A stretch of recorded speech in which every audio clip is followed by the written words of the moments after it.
बिस्मिल्लाहिर्रहमानिर्रहीम। अस्सलाम वालेकुम दोस्तों, क्या हाल हैं, कैसे हैं आप लोग? ठीक ठाक। मंजिल भाई शराज खान में खुश आमदीद।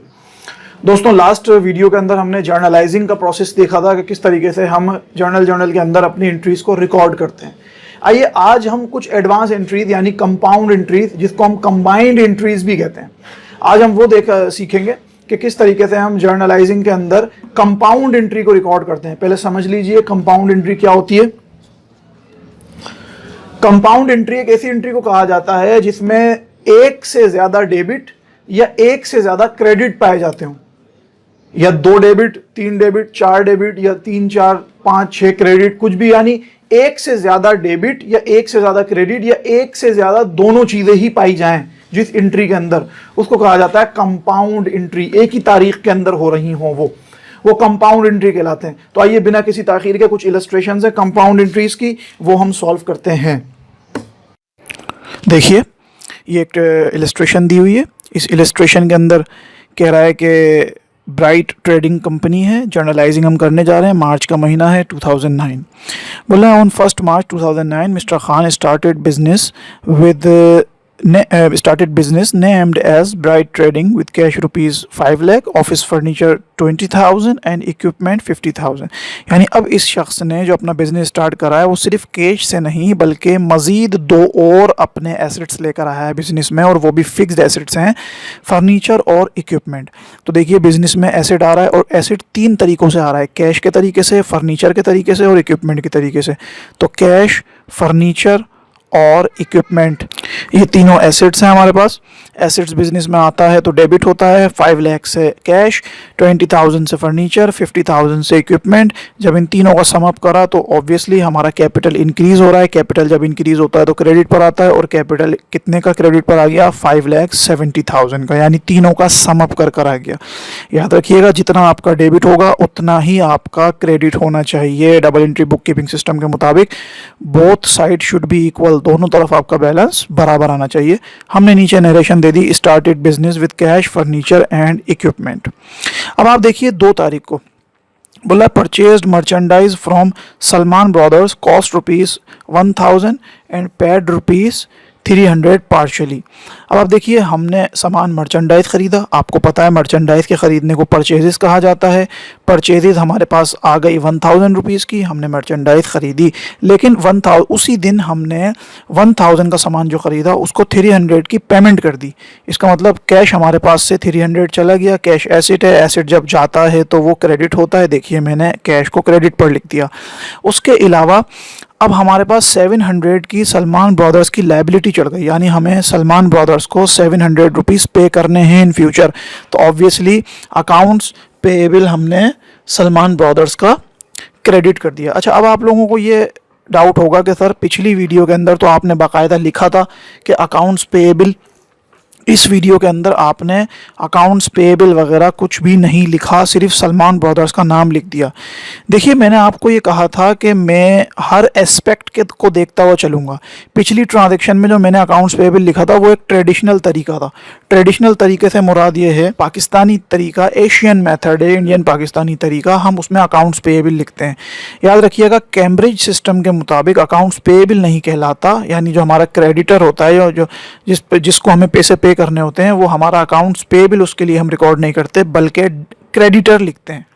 और क्रेडिटर भी नहीं, क्रेडिटर यानी उसको कहते हैं, और लिखने के लिए सिर्फ हम उसका अकाउंट ही लिख दें, यानी उसका नाम लिख दें खाली, सलमान ब्रदर्स, क्रेडिट कर दिया तो ऑब्वियसली ये सलमान ब्रदर क्रेडिटर है। अगर यही सलमान ब्रदर्स डेबिट पर आता तो इसका मतलब हमने सलमान ब्रदर्स को कोई सामान बेचा है, यानी वो हमारा रिसीवेबल होता। तो मैंने आपको दोनों तरीक़ों से प्रॉब्लम करा दी ताकि कोई कन्फ्यूजन बाकी ना रहे। आप सिर्फ उसका नाम, यानी जो उनका बिजनेस है, बिजनेस का नाम भी आप डेबिट या क्रेडिट पर लिख सकते हैं। कैम्ब्रिज सिस्टम के मुताबिक यही तरीक़ेकार राइज है। तो हमने सलमान ब्रदर्स का 700 से क्रेडिट कर दिया। देख लीजिए 700 और 300 जब हम सम अप करा तो वो बना ₹1,000। हमने नीचे नरेशन दे दी, purchased on cash and credit. अब आप देखें इन दोनों ट्रांजैक्शंस के अंदर, देखिए पहली और दूसरी के अंदर, इसमें पहली ट्रांजैक्शन में तो 3 डेबिट थे, 1 क्रेडिट था, और दूसरी ट्रांजैक्शन के अंदर एक डेबिट था, 2 क्रेडिट थे। तो मैंने आपको बताया कि इन्हीं को तो हम कंपाउंड एंट्रीज कहते हैं। आइए अगली ट्रांजैक्शन देखते हैं। देखिए 3 तारीख को कह रहा है paid to mister Salman ₹650 with full and final settlement. अब इसको समझ लीजिए थोड़ा क्या होता है। देखिए कह रहा है कि 3 तारीख को हमने मिस्टर सलमान को पैसे पे करे। जाहिर आपको याद होगा कि हमें मिस्टर सलमान को ऊपर 700 रुपीज़ पे करने थे। अब तो हमने उन्हें 650 यानी 650 रुपये पे करे और नीचे कह दिया भाई फुल एंड फाइनल सेटलमेंट, यानी बस अब 50 रुपीज़ माफ़ कर दीजिए, 50 रुपीज़ हम आपको पे नहीं करेंगे। यानी ये हो गया हमारा डिस्काउंट। इससे मुराद दोबारा सुनिए, इसका मतलब ये हुआ कि हमने 650 रुपये पे करे सलमान को और कहा कि भाई अब हम आपको 1 रुपया भी मज़ीद नहीं देंगे। तो इसका मतलब मिस्टर सलमान ने हमें डिस्काउंट दे दिया। अब देखिए ये 2 तरीके के डिस्काउंट होते हैं हमारे पास, एक होता है परचेज डिस्काउंट, एक होता है सेल्स डिस्काउंट। तो परचेज डिस्काउंट जो होता है वो सेलर जो होता है वो बायर को देता है। जैसे सलमान सेलर था, उस हम बायर थे, सलमान ने हमें दिया।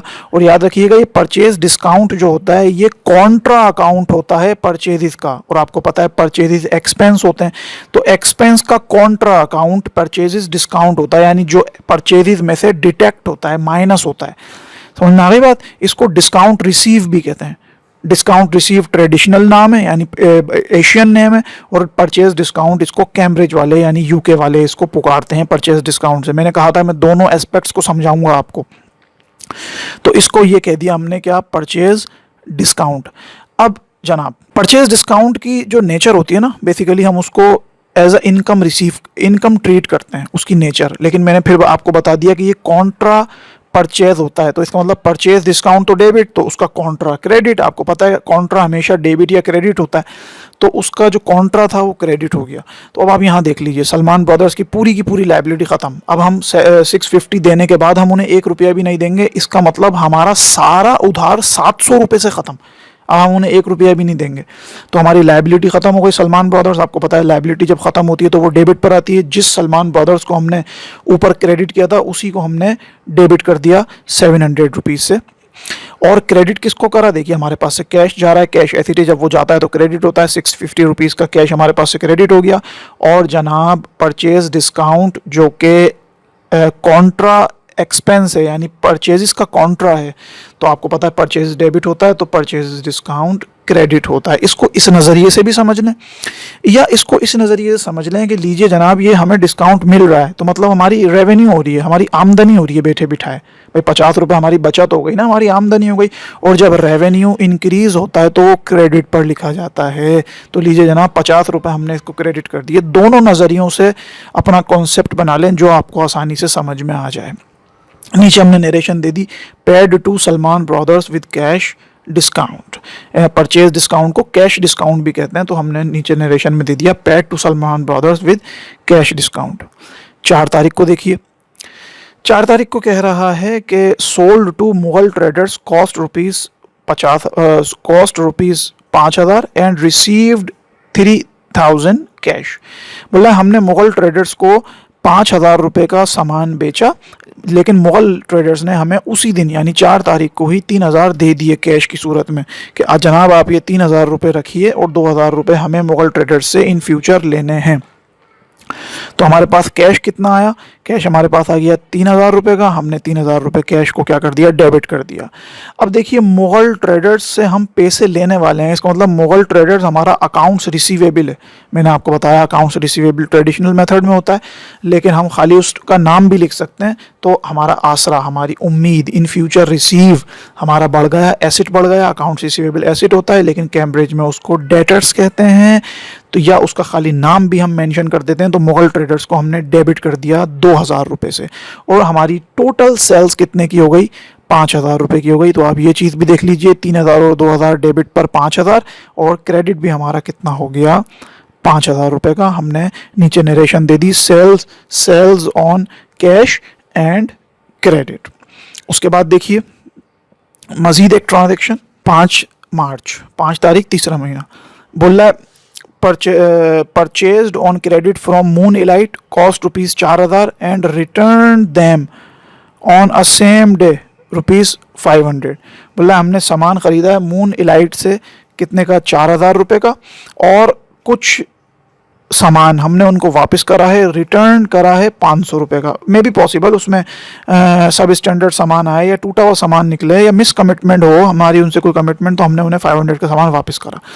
तो सबसे पहले देखिए हमने 4,000 रुपये का सामान परचेज़ करा और हमने उन्हें मुस्तकबिल में 4,000 रुपये देने थे, ये हमने एंट्री पास कर दी। परचेज 4,000 रुपये से डेबिट और मून इलाइट 4,000 रुपये से क्रेडिट। ये बात तो आ गई क्लियर, समझ में आ गई कि भाई अकाउंट्स पेबल बढ़ गई ना हमारी, हमने 4, लेकिन अब 4,000 रुपये का सामान तो हमने ख़रीदा था लेकिन उसमें से 500 का वापस करा, तो इसका मतलब 500 हम उन्हें मून इलाइट वालों को नहीं देंगे, तो इसका मतलब 500 रुपये से हमारा जो उधार था यानी क्रेडिटर यानी अकाउंट्स पेबल मून इलाइट वो कम हो गया। जब वो कम होता है, लाइबिलिटी आपको पता है वो डेबिट पर लिखी जाती है, तो मून इलाइट हमारे पास 500 रुपीज़ से डेबिट हो गई। और उसके अलावा परचेज रिटर्न, क्योंकि मर्चेंडाइज को ख़रीदना परचेज था, मर्चेंडाइज को वापस बेचना, वापस दे देना, वो परचेज रिटर्न हो गया, जिसको हम रिटर्न आउटवर्ड भी कहते हैं, क्योंकि ये हमारे पास से आउट हो रही होती है मर्चेंडाइज वापस, तो इसको हम रिटर्न आउट या रिटर्न आउटवर्ड भी कहते हैं। तो परचेजेज डेबिट होती है, परचेजेज रिटर्न याद रखिएगा क्रेडिट होगी। तो परचेजेज रिटर्न क्रेडिट हो गई 500 रुपीज़ से। तो अब आप ये चीज़ भी देख लीजिए, इसमें 2 डेबिट और 2 क्रेडिट थे इस एंट्री के अंदर। और फिर इसी तरीके से मज़ीद एक एंट्री देख लेते हैं, 6 तारीख 3रा महीना। बोला है machine furniture and equipment are depreciated with cost 5,000, 3,000 and 2,000। अब इसको समझने से पहले थोड़ा सा मैं ओवरव्यू दे देता हूँ आपको डेप्रिसिएशन का। डेप्रिसिएशन क्या होता है? देखिए डेप्रिसिएशन एक एक्सपेंस होता है कंपनी का, एक लॉस होता है कंपनी का। यानी इसका मतलब ये होता है कि जो हमारे फिक्स्ड एसेट्स होते हैं, याद रखिएगा मैं फिर कह रहा हूँ, जो हमारे फिक्स्ड एसेट्स होते हैं वो फिक्स्ड एसेट्स साल गुजरने के बाद उनमें जो उनकी वैल्यू में जो कमी आ जाती है वो कंपनी रिकॉर्ड करती है। यानी मशीन है, अब मशीन मिसाल के तौर पर 10,000 रुपीज़ की ख़रीदी थी, अब वो 1 साल बाद 10,000 की थोड़ी रहेगी, अब उसकी वैल्यू में कमी आ जाएगी। तो अब अच्छा, कमी किन वजूहात की बिना पर आती है? कमी 2 वजूहात की बिना पर आती है, यानी फिक्स्ड एसेट्स की वैल्यू में कमी आ जाती है, उसके 2 रीज़न्स होते हैं। अच्छा, एक बात और याद रखिएगा कि फिक्स्ड एसेट्स की वैल्यू में जो कमी आती है सिवाय ज़मीन के, लैंड के अलावा हर फिक्स्ड एसेट्स की वैल्यू में कमी आ जाती है। अब लैंड में कमी क्यों नहीं आती, इसको हम जब डेप्रिसिएशन का टॉपिक समझेंगे तो तफसील से समझेंगे, ठीक है? अभी डेप्रिसिएशन का टॉपिक समझाना मकसूद नहीं है, ये एंट्री पास करना मकसूद है। तो जितना डेप्रिसिएशन को समझना काफ़ी है उतना समझ लीजिए।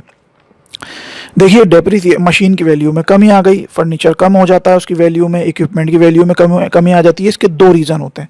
सबसे पहला रीज़न होता है एब्सोल्यूट, आपकी जो वैल्यू चीज़ होती है वो दौर के मुताबिक एडवांस नहीं रहती। भाई देखें ना, साल गुजरने के बाद तो जदीद एडवांस चीज़ भी आ जाएगी। तो अब जब एडवांस चीज़ आ जाएगी तो आपकी वैल्यू की आपकी चीज़ की, आपके फिक्स्ड एसेट की मार्केट वैल्यू कम हो जाएगी। तो अब एडवांस चीज़ की वैल्यू रहेगी, आपकी चीज़ की वैल्यू कम हो जाएगी, तो ये लॉस हो गया आपके लिए। अच्छा, दूसरा डेट्रियोरेशन, जिसको हम कहते हैं टूट फूट, किसी भी बिना पर आपकी वैल्यू में, आपके फिक्स्ड एसेट्स की वैल्यू में टूट फूट की बिना पे कमी आ गई, अब वो ओरिजिनल कॉस्ट की तो नहीं रही।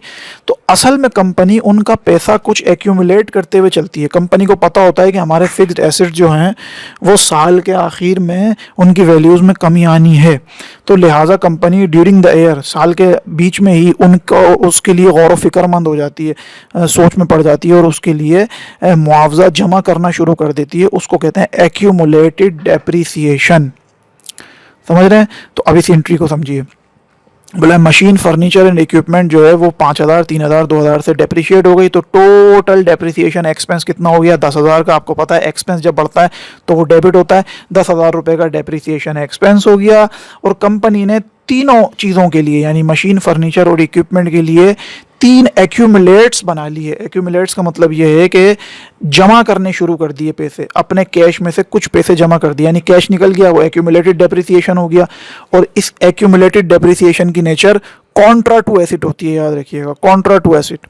समझ में आ गई बात? यानी ये एसेट का कॉन्ट्रा होता है, ये जमा होती है हमारे पास डेप्रिसिएशन एक्यूमुलेटेड। तो अब हमारे पास 5,000 रुपये क्रेडिट हो गए एक्यूमुलेटेड डेप्रिसिएशन के। एक्यूमुलेटेड डेप्रिसिएशन फर्नीचर 3,000 का क्रेडिट, एक्यूमुलेटेड डेप्रिसिएशन इक्विपमेंट 2,000 रुपये का क्रेडिट, और जनाब ये हमारे पास टोटल 10,000 रुपये की तीनों चीज़ें क्रेडिट हो गई। हमने नरेशन पास कर दी, fixed assets are being depreciated. I hope कि आपको ये सारी चीज़ें अच्छी तरह समझ में आ गई होंगी। तो दोस्तों ये थे हमारे कंपाउंड एंट्रीज। आई होप कि आपको समझ में आया होगा। इसकी प्रैक्टिस कीजिएगा, इसके अलावा और बुक्स की हेल्प भी लीजिएगा और मज़ीद जर्नलाइजिंग के टॉपिक को मजबूत कीजिएगा। कमेंट कीजिएगा, अगर कुछ समझ ना आए तो मुझसे पूछ लीजिएगा। अगली वीडियो तक के लिए मुझे इजाज़त दीजिए। अपना बहुत ख्याल रखिएगा। अस्सलामु अलैकुम वरहमतुल्लाहि वबरकातुहू।